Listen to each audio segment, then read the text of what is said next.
E rickshaw के बारे में आप क्या सोचते हैं, ई रिक्शा के बारे में मैं वीडियो क्यों बना रहा हूं और ई रिक्शा के बारे में मैं वीडियो क्यों ना बनाऊं? क्या आप ई रिक्शा के बिना भारत की किसी भी शहर या उस शहर की किसी भी सड़क की कल्पना कर सकते हैं?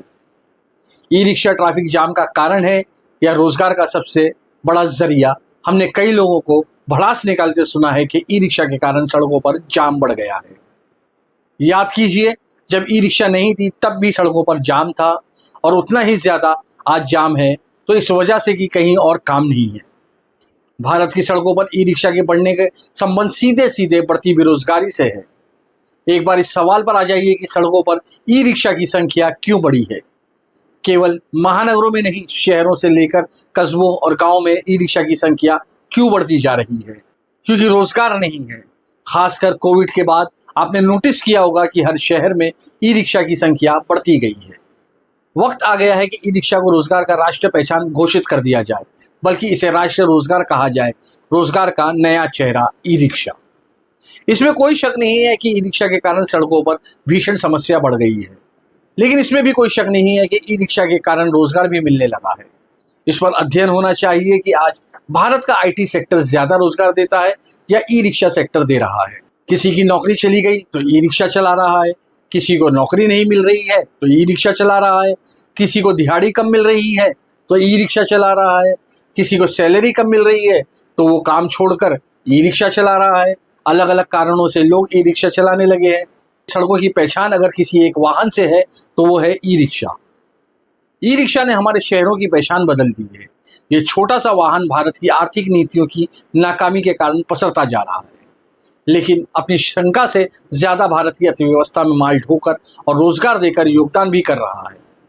मुजफ्फरनगर की शिव चौक चले जाए, नोवेल्टी चौक चले जाए या महावीर चौक, ई रिक्शा की भरमार दिख जाएगी। भारत की सड़कों पर ई रिक्शा छा चुकी है, उसी का वर्चस्व नजर आता है। मुजफ्फरनगर में करीब 13,000 ई रिक्शा पंजीकृत है।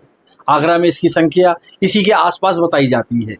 यूपी में ई रिक्शा की पंजीकरण होने लगी है। अलग अलग राज्यों में अलग अलग नीतियां हैं और कहीं तो नीतियां भी नहीं है। दिल्ली में भी पंजीकरण होता है, लेकिन बहुत सारी ई रिक्शा बगैर पंजीकरण के दिल्ली में चल रही है।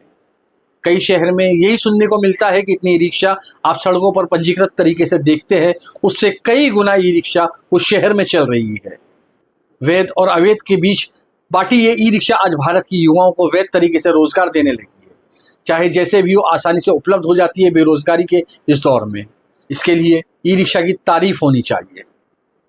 मोदी सरकार के स्किल इंडिया ने भी इतने लोगों को रोजगार नहीं दिया होगा जितना किसी स्किल वालों को रोजगार ई रिक्शा ने दिया है। ये बात और है कि आज इनकी संख्या बढ़ने से अभी इनकी भी कमाई घटने लगी है, लेकिन कम कमाई की भी नौकरी इतनी ज्यादा हो गई है कि युवा मजबूरन ई रिक्शा चलाने लगे हैं। पहले ट्रैक्टर चलाते थे जी, ट्रैक्टर आमदनी कम है जी, तनख्वाह कम देते हैं। रिक्शा में भाई है मजदूरी हो जा जी, अपनी नहीं है अपने मजदूरी कर लेते हैं। मजदूरी जितने हो जाए 500-400 रुपये कमा ले। यही रिक्शा ज़्यादा हो रही है जी, आमदनी कम हो रही है जी। अब फिलहाल तो पढ़ाई तो ये इंटर तक रखी, नौकरी तो लग रही नहीं जी, क्या करें नौकरी, जब नौकरी मिली नहीं क्या। तो ये रिक्शा चला रहा हूँ भाई, मजदूरी पहले मैं दिहाड़ी मजदूरी करता था, ये 7-8 साल हो चुके। हाँ, रिक्शा का रजिस्ट्रेशन है। मजदूरी क्या, अपनी दाल रोटी चल रही, वो हिसाब नहीं है जो होना चाहिए। तो आज हम बात करेंगे भारत के सबसे तेजी से उभरते रोजगार के सेक्टर ई रिक्शा रोजगार सेक्टर की। भारत ई रिक्शा नेशन बन चुका है। इसके जरिए आपको भारत की अर्थव्यवस्था के तमाम सुनहरे दावों की जांच करने का मौका भी मिलेगा। पहले ई रिक्शा कौन चलाता है, ई रिक्शा से कौन चलता है? भारत के शहरों में सार्वजनिक परिवहन नाम की चीज नहीं, लेकिन रिक्शा ने अपने आप सस्ते सार्वजनिक परिवहन का रूप ले लिया है।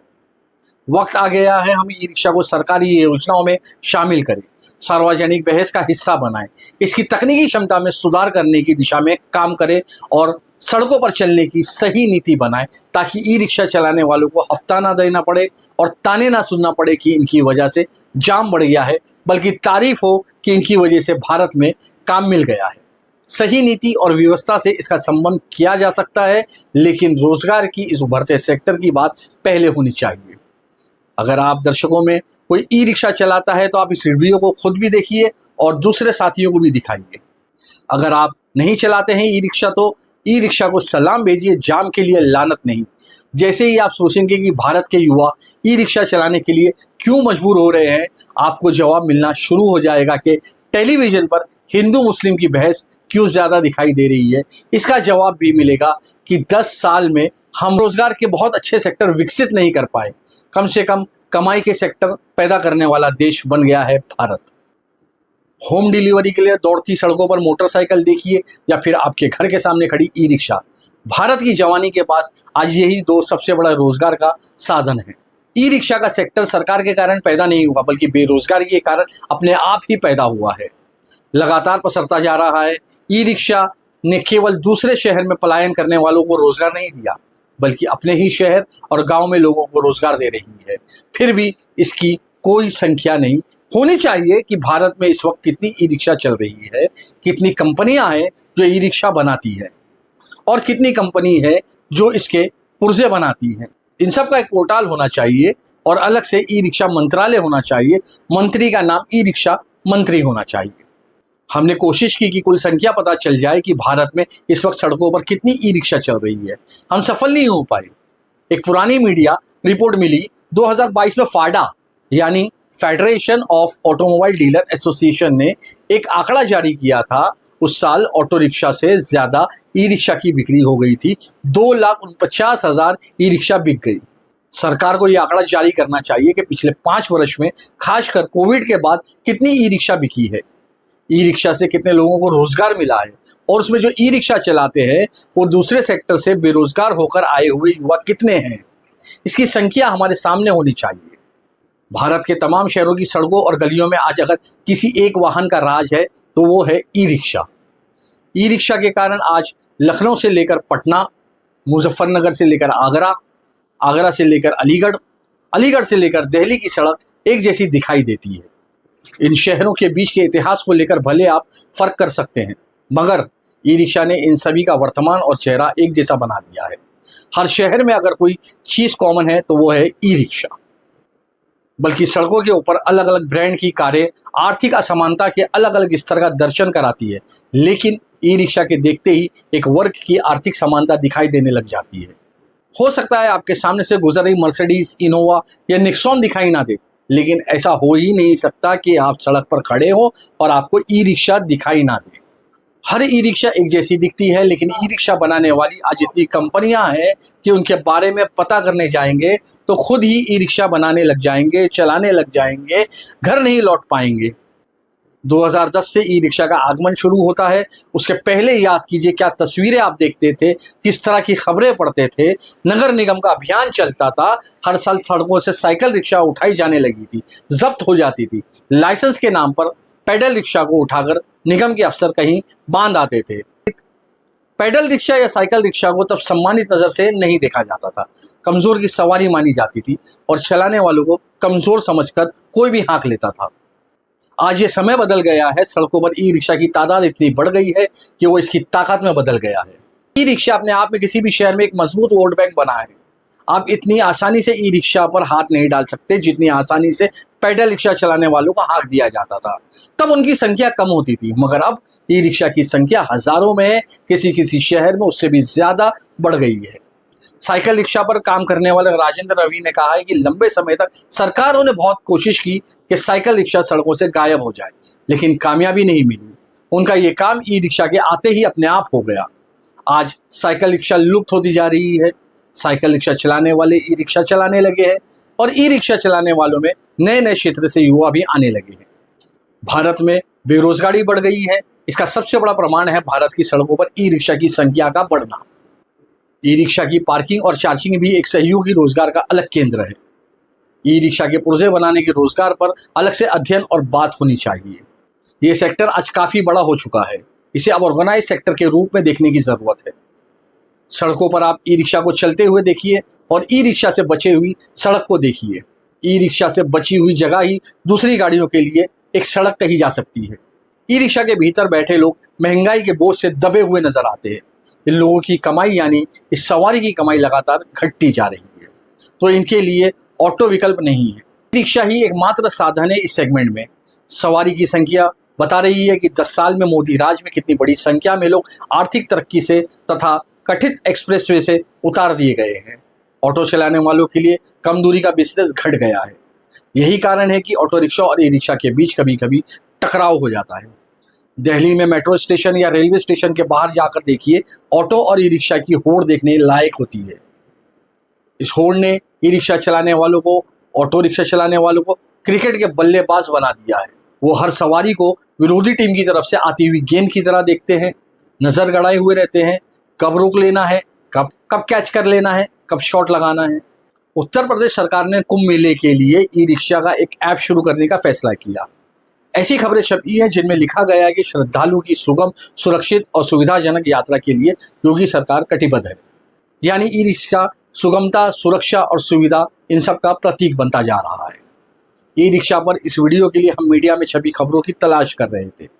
नवंबर 2023 के जागरण की खबर है, सीएम योगी की सख्ती के बाद मथुरा की तर्ज पर अब लखनऊ में लगेगा ई रिक्शा पर प्रतिबंध, पंजीकरण पर लगाई गई रोक। फिर उसी साल दिसंबर की एक खबर मिली हिंदुस्तान और नवभारत टाइम्स की कि यूपी योगी सरकार हर जिले में 250-250 ई रिक्शा बांटेगी। ये ई रिक्शा महिला को दिए जाएगी योगी सरकार के मिशन शक्ति योजना के तहत। ई रिक्शा प्रशिक्षण कार्यक्रम आयोजित किया जा रहा है। इसके अंतर्गत प्रत्येक जिले से 1000 महिलाओं को प्रशिक्षित किया जाने का लक्ष्य है। तो आप अपने अपने ज़िले में, अगर आप उत्तर प्रदेश के हैं तो जाकर सड़कों पर देखिए इस कार्यक्रम के तहत कितनी महिलाएं ई रिक्शा चलाती हुई नजर आती है। पता तो कीजिए। कभी प्रतिबंध की खबरें तो कभी वितरण की खबरें। ये बताता है कि सरकार के पास कोई चेहरा नहीं है, वो मुश्किल में है। कभी वो ई रिक्शा को जाम और सड़कों पर अराजकता के रूप में देखती है तो वो कभी ई रिक्शा को काम के अवसर रूप में देखने लग जाती है। दिल्ली में एक नियम है कि 1 साल के बाद इसका नवीकरण कराना होता है। कई ई रिक्शा बिना नवीकरण के ही चल रहा है, क्योंकि इस पैमाने पर जो सरकार की मानक है इस तरह से बनाया गया है कि हो सकता है कि कई रिक्शा दोबारा पास ही ना हो पाए। अगस्त 2024 टाइम्स ऑफ इंडिया में खबर छपी है, ई रिक्शा को चार्ज करने के लिए अवैध तरीका अपनाए जा रहे हैं, जिससे दिल्ली में 120 करोड़ की बिजली चोरी हो रही है। टाइम्स ऑफ इंडिया की रिपोर्ट में दिल्ली में पंजीकृत ई रिक्शा की संख्या 1,20,000 बताई गई है, लेकिन ये भी कहा गया है कि असली संख्या इससे बहुत अधिक हो सकती है। तो 120 करोड़ की बिजली चोरी की रिपोर्ट बिजली वितरण कंपनी की बताई गई है। ई रिक्शा की बैटरी को लेकर भी आपको कई रिपोर्ट मिलेगी जिसमें इस बात का उल्लेख होगा कि इसके कारण प्रदूषण फैल रहा है, पर्यावरण को नुकसान हो रहा है, क्योंकि किसी बैटरी में खराब रसायन का इस्तेमाल होता है जिससे सुरक्षित तरीके से डिस्पोज करना चाहिए, मगर ऐसा नहीं होता। सड़कों पर फुटप्रिंट के हिसाब से देखें तो ई रिक्शा में 8 से 10 सवारियां बैठी नजर आती हैं और एसयूवी में अधिक से अधिक 5 या 6-7। आप और ठीक से देखेंगे तो दिख जाएगा कि एसयूवी यानी बड़ी कारें सड़क पर ज्यादा जगह लेती है, कम रोजगार पैदा करती है। ई रिक्शा कम से कम जगह में बहुत बड़ी संख्या में आ जाती है, यानी बहुत लोगों को रोजगार देती है, मगर एसयूवी को प्रगति के प्रतीक माना जाएगा और ई रिक्शा को जाम का जरिया। रिक्शा को जाम का विलन घोषित करने वाले समाज कारों में चलता है और कारों की नजर से सड़कों को देखता है, सड़कों को अपने बाप का समझता है। ई रिक्शा को जब भी देखे सलाम करे। याद रखिए, बेरोजगार होने पर जब सारे रास्ते बंद हो जाएंगे तब ई रिक्शा से एक नया रास्ता मिलेगा। एक दिन ऐसा आएगा जब राजनीतिक दल ई रिक्शा वालों के अकाउंट में भी पैसे डालेंगे, उनके वोट के लिए, उनके लिए बीमा की योजनाएं बनाएंगे। ई आने वालों को अपनी राजनीतिक समझ बेहतर करनी होगी।